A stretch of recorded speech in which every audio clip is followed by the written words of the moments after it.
Lur, selamat datang di Ngidul Ngalebem Film Cadel.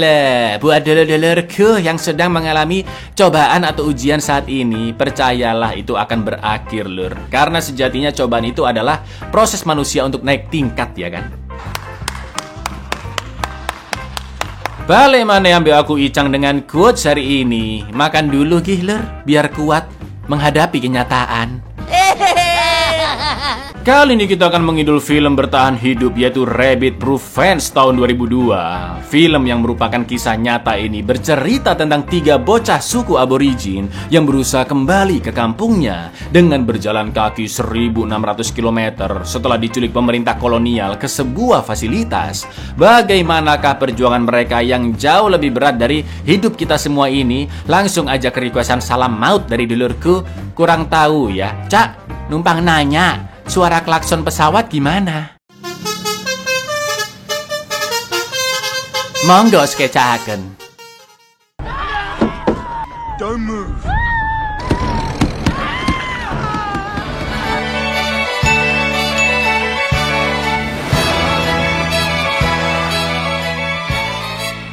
Pada tahun 1931 di Australia Barat, selama 100 tahun rakyat aborigin terus mempertahankan tanah kelahiran mereka dari invasi para pendatang yaitu orang kulit putih. Namun mirisnya undang-undang yang diberlakukan oleh pemerintah kolonial Australia telah membuat kehidupan rakyat aborigin semakin terkungkung. Sementara itu pejabat kepala pelindung aborigin bernama Neville memiliki tugas sebagai wali hukum bagi setiap orang aborigin di Australia Barat. Tetapi brengkesnya dia memiliki program penghapusan anak-anak darah campuran atau blasteran aborigin kulit putih dengan menculik anak-anak itu dari keluarga mereka ke kamp pelatihan anak-anak aborigin. Mereka biasanya dilarang menggunakan bahasa asli dan dipaksa mengikuti budaya kulit putih, sering mengalami pecelehan juga kerja paksa. Bahkan tidak sedikit dari anak-anak itu yang dikirim ke rumah keluarga kulit putih untuk menjadi asisten rumah tangga atau dipekerjakan sebagai buruh kasar. Di lain sisi pada tahun 1901, para pendatang berusaha mencegah kawanan kelinci liar dari Australia Timur yang merusak daerah pertanian di wilayah barat dengan membangun pagar sepanjang 3.256 km di Australia Barat yang membentang dari utara ke selatan dan diberi nama pagar anti kelinci. Nganawayonan bawat bari. Wala man ya, ko jaram maya ji kulong. Ngayo ko lang jodo dai ji. Lambar ba. Wala manur kaya bari ko. Cerita ini, lur, adalah kisah nyata dari Molly Craig ketika dia masih kecil yang memiliki adik bernama Daisy, juga sepupu yaitu Gracie. Mereka adalah anak blasteran aborigin kulit putih dari kelompok orang Jigalong yang memang sudah ribuan tahun tinggal di daerah gurun bagian barat Australia. Ayah mereka bertiga adalah seorang pria pendatang yang bekerja di salah satu pos pagar anti kelinci. Molly, Daisy, dan Gracie pun hidup damai bersama keluarga mereka. Namun sayangnya mereka harus berhati-hati karena sebagai anak blasteran mereka akan diburu oleh polisi untuk dibawa ke kamp pelatihan sesuai program penghapusan dari Pak Neville. Dan ternyata benar, lur, di kantornya yang berada di kota Perth, Neville sudah mengotorisasi perintah ke polisi untuk menghapus 3 bocah blasteran tersebut dan mengirim mereka ke Moore River, sebuah pemukiman yang dibangun untuk orang-orang aborigin dari berbagai usia. Mereka semua, khususnya anak-anak blasteran seperti Molly DKK, akan dididik mengikuti budaya kulit putih secara paksa agar meninggalkan budaya aborigin. Molly, kau belanya? I'm authorizing the remove there to be taken to Moore River half-caste girls, Gracie and Daisy. Particular concern, she's... Sementara itu di Jigalong Depot, pos di mana orang-orang Jigalong didata dan mendapat suplai bahan-bahan pokok. Ketika sedang duduk santai bersama teman-temannya, tiba-tiba datang seorang polisi, sebut saja Rix, yang akan menculik paksa Molly and the gang. Gak pakai lama, ibu Molly yaitu Maude dan saudaranya pun berusaha menyelamatkan mereka. Tapi yang terjadi, For the 3 girls, Maud! No, that's mine! Go on, Maud.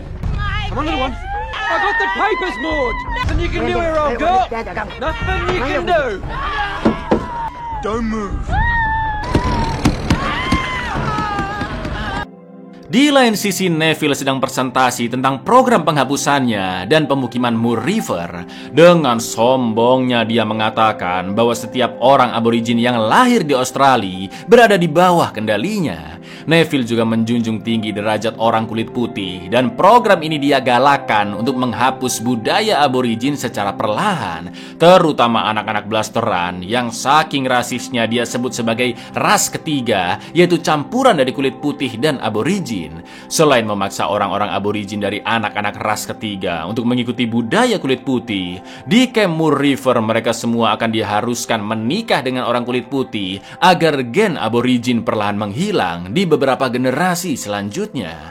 Intinya lur, sesuai nama programnya, Neville ingin benar-benar menghapus orang-orang aborigin beserta budayanya secara permanen, meski tidak melakukan pembunuhan secara langsung seperti apa yang dilakukan oleh Nazi Jerman di masa lalu, tapi tetap saja apa yang dilakukan Neville termasuk tindakan genosida. The creation of an unwanted, the coloureds be encouraged to go. See, in the third generation, stamps out the black and trained such children they cannot be left. Of half-caste children and brought here for everything, our culture. Di Jigalong, keluarga Molly DKK hanya bisa menangis sambil terus berharap di masa depan mereka dapat bertemu kembali, meskipun rasanya hampir tidak mungkin. Lalu sesampainya di Moor River yang berada di arah selatan dari Jigalong, mereka bertiga pun dipersilakan seorang suster masuk ke kamar-kamar yang lebih mirip barak lur, di mana banyak anak-anak blasteran lain yang tidur di sana. Dan karena masih merasa takut, Molly, Daisy serta Gracie tidur bareng sempit-sempitan di satu kasur.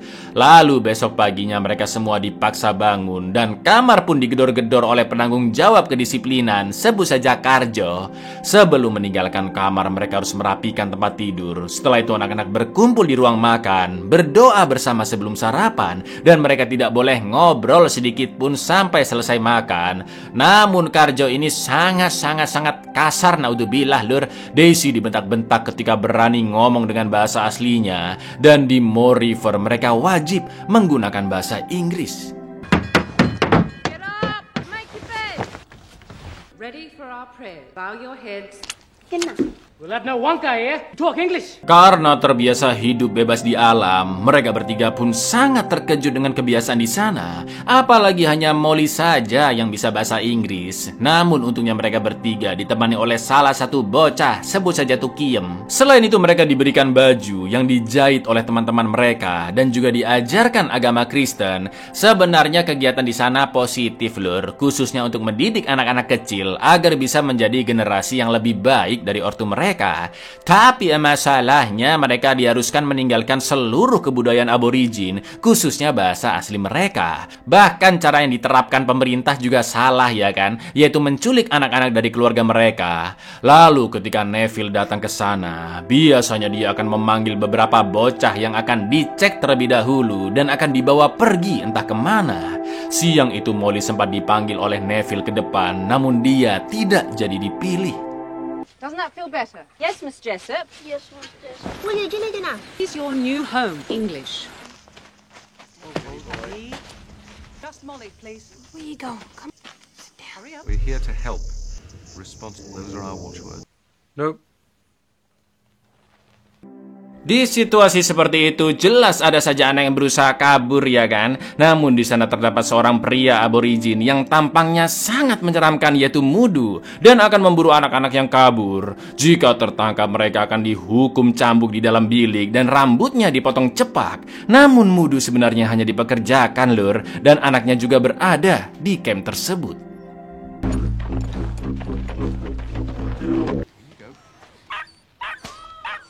Did she run away home? She ran away to see her boyfriend. Molly sempat mendengar suara tangisan bayi dan Tukiem mengatakan jika bayi-bayi di sana tidak punya ibu karena memang sebagian besar dari mereka diculik begitu saja. Lalu anak-anak pun kembali dipanggil ke lapangan dan Molly melihat bocah yang tadi tertangkap sedang menangis di dalam bilik.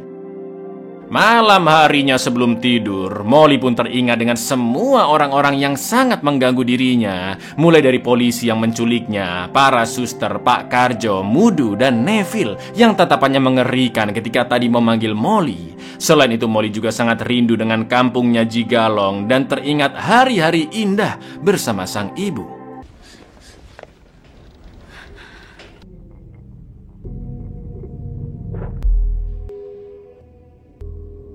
Keesokan paginya setelah anak-anak disuruh bangun untuk ke gereja, Molly pun nekat mengajak kedua saudaranya kabur dari Moor River untuk balik ke Jigalong. Karena masih bocil, Daisy dan Gracie pun merasa nyaman-nyaman aja di sana. Lagi pula mereka berdua pun juga takut jika nanti ketangkep Mudu dan harus dihukum.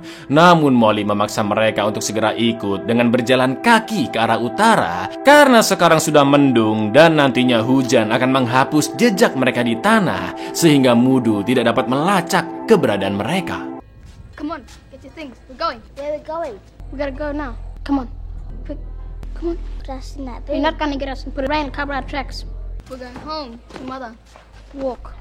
Ketika semua orang sudah masuk ke gereja, ketiga bocah itu berpura-pura ke toilet dan langsung buru-buru kabur. Lalu ketika mengabsen anak-anak di siang hari, suster pun baru sadar jika Molly DKK tidak ada di pemukiman. Gak pakai lama, Mudu pun ditugaskan untuk mencari mereka. Tapi untungnya hujan deras sudah turun dan menghilangkan jejak kaki mereka.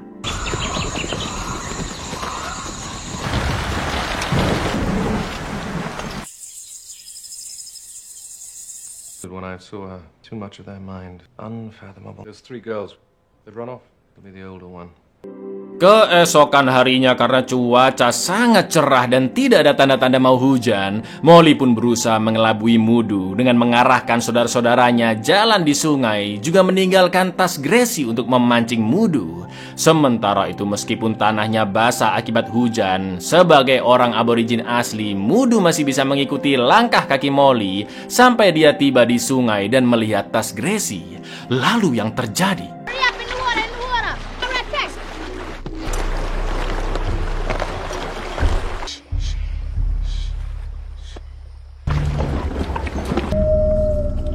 Setelah keadaan dirasa cukup aman, mereka bertiga pun lanjut berjalan dan bertemu dengan 2 pemburu yang untuknya memberikan seonggok korek api juga sedikit hasil buruannya. Sementara itu di kantornya, Neville telah mengutus regu polisi untuk segera mencari Molly, Daisy, dan Gracie. Sedangkan di Jigalong Depot, Maude sudah mendapat kabar jika Molly DKK telah menjadi buronan. Here, we'll watch out for him, eh? Their regular duties. We'll be able to Haitians posting all the police staff. The girls have gone. Run away from Moor River. They're gone. Setelah 1 minggu kabur, meskipun berada di alam lepas, Molly DKK masih baik-baik saja dan terus melanjutkan perjalanan ke utara. Lalu karena kelaparan, Molly pun nekat nyolong endok dari kandang ayam dan dilalahnya dia ketahuan. Tapi untung si pemilik kandang merasa iba dan bukan hanya memberikan roti, tapi juga mantel agar mereka bertiga terhindar dari cuaca panas di siang hari juga malam yang begitu dingin. Selain itu mereka juga diingatkan untuk berhati-hati dengan para pemburu di pagar anti kelinci. Mendengar itu, Molly pun jadi beralih ke sisi pagar kelinci terdekat terlebih dahulu karena mereka akan lebih mudah menemukan Jigalong jika menyusuri pagar tersebut. You want something to eat? You ask for it. Cat got your tongue, eh? Where that rabbit fence? East. That rabbit fence, we go home. Yeah, Mom. Sementara itu di Moor River, anak-anak menertawakan surat Pak Neville yang sudah sebulan belum menemukan Molly dan kawan-kawan. Sedangkan mereka bertiga yang sudah berjalan sangat jauh ke arah timur, akhirnya menemukan pagar anti kelinci. Dan itu artinya mereka tinggal menyusuri pagar tersebut ke utara menuju Jigalong. Di lain sisi, setelah mengamati peta Australia Barat, juga lokasi sungai terakhir mereka ditemukan, Pak Neville pun akhirnya paham jika Molly dan saudara-saudaranya kemungkinan berada di pagar anti kelinci agar lebih mudah OTW ke Jigalong. They're on the fence. They're following the rabbit-proof fence. We can't miss them. Setelah itu Neville langsung mengutus 2 kroco yang salah satunya adalah Mudu untuk menyusuri pagar anti kelinci dari 2 arah berbeda. Di lain sisi Molly dan kawan-kawan mencolong roti dari seorang pria yang sedang camping. Namun alih-alih mengusir, pria itu menjelaskan jika mereka salah arah karena sebenarnya ada 3 pagar anti kelinci yang membentang dan semuanya bertemu di kota Yalgo. Molly and the gang pun lanjut OTW dengan arah sesuai yang dikatakan pria tadi. Lalu mereka bertemu seorang wanita yang dulunya juga kabur dari Moor River dan sekarang dia bekerja sebagai ART bagi orang kulit putih. Dia pun sangat terkejut karena Molly and the gang sudah berjalan sejauh 1.200-an kilometer dan mereka bertiga dipersilakan untuk bermalam di rumah ART tersebut, juga diberikan makanan. Tapi ngerinya di malam hari, kroco-kroco Neville termasuk Mudu datang untuk mencari Molly dan saudara-saudaranya. Saat itu juga mereka bertiga pun buru-buru kabur ke semak-semak sambil menghilangkan jejak kaki mereka dengan ranting pohon. Dan yang terjadi, Lur,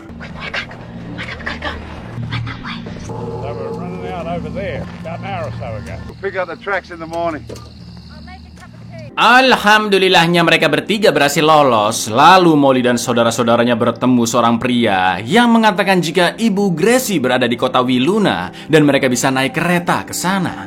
Molly pun yakin jika pria itu ingin menjebak, lalu mengajak Daisy dan Gracie melanjutkan perjalanan. Akan tetapi Gracie tetap kekeh ingin pergi ke Wiluna, yang akhirnya Molly dan Daisy terpaksa meninggalkannya. Namun sebenarnya mereka berdua memperhatikan Gracie dari jauh dan kereta yang ditunggu-tunggu tidak kunjung muncul. Lalu tiba-tiba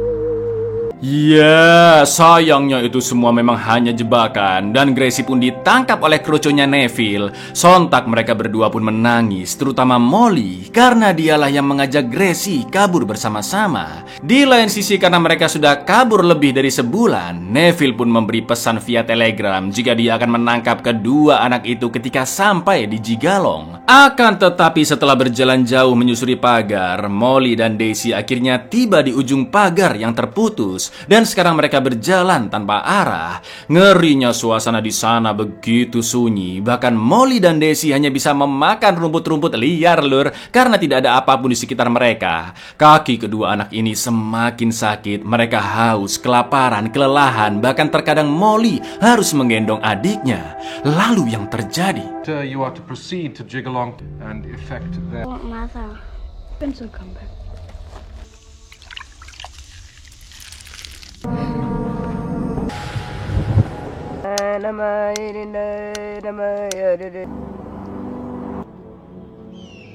Akhirnya mereka pun terbangun kembali. Sementara di kampung, nenek Molly terus mendoakan mereka. Setelah itu di kejauhan, Molly pun melihat sambungan pagar yang jika disusuri akan membawa mereka ke Jigalong. Akan tetapi polisi Riggs sudah tiba duluan di sana dan sedang menunggu mereka datang. Namun Riggs begitu takut melihat ibu-ibu di sana, khususnya ortu Molly yaitu Maude yang terus mendoakan putrinya serta Daisy untuk segera pulang. Dan sepertinya mereka tidak segan-segan untuk menyerang Riggs.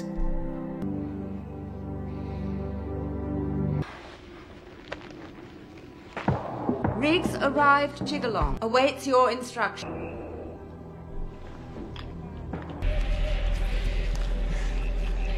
Riggs pun akhirnya kabur setelah diintimidasi Maude dan nenek Molly. Lalu setelah menempuh perjalanan hampir sejauh 1.600 km dari Moor River ke Jigalong, hanya dengan berjalan kaki selama 9 minggu tanpa peta, juga mengandalkan insting sambil menyusuri pagar anti kelinci, Molly dan Daisy pun akhirnya tiba di Jigalong dan kembali berkumpul dengan keluarga mereka. Molly pun begitu terharu saat bertemu ibunya lagi. Namun di lain sisi dia juga begitu sedih karena teringat Gracie yang ditangkap kembali ke Moor River.